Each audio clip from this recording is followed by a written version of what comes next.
Hello friends, welcome back to my channel, and today I'll be telling you how to download Python easily on your system.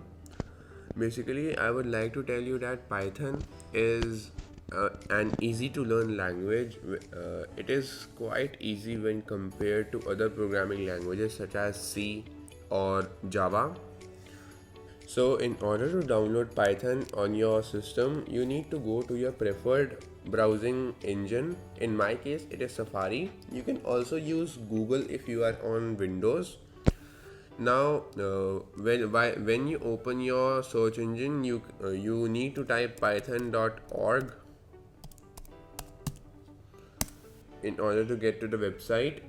After getting to the website's main page, you need to go to the downloads section.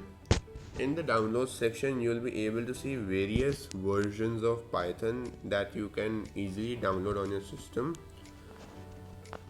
But the latest version, that is Python 3.10.5, can be downloaded from the topmost section quite easily.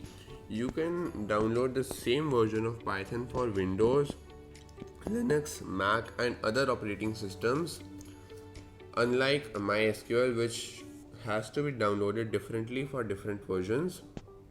Now, when I click on download Python, it will start my download.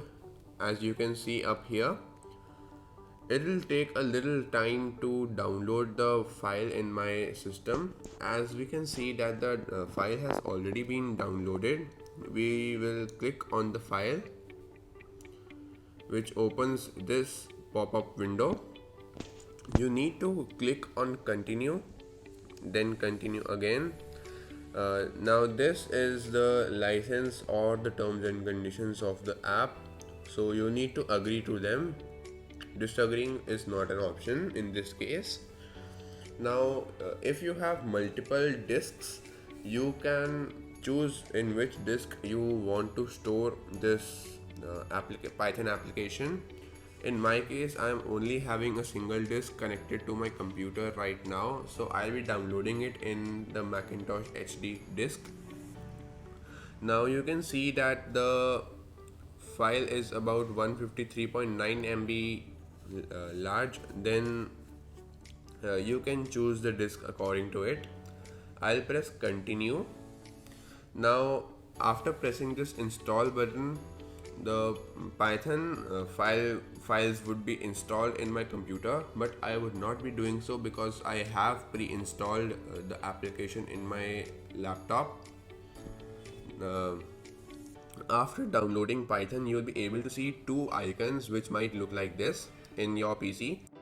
If you are not able to search these two icons in application folder, you can easily go on to Finder and search IDLE. Basically, IDLE is a software which is downloaded while downloading the Python file in which we write all our programs. It is kind of a notepad file.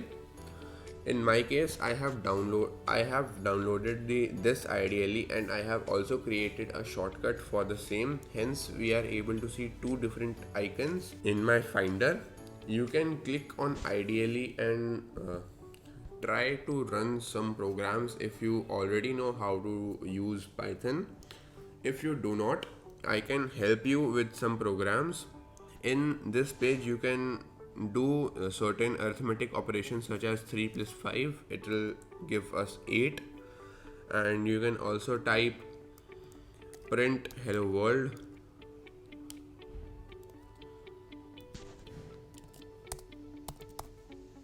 I'll just type hello. It will print hello. So that's all for today, guys. I'll be posting another video till the next Saturday, in which I will be telling you about certain data types that we often use in Python, and we'll also be doing certain codes in that video in the IDLE. Until then, please like, share, and subscribe to my channel, and share this video as much as possible. Please do not forget to like this video and show your love in comments. Thank you.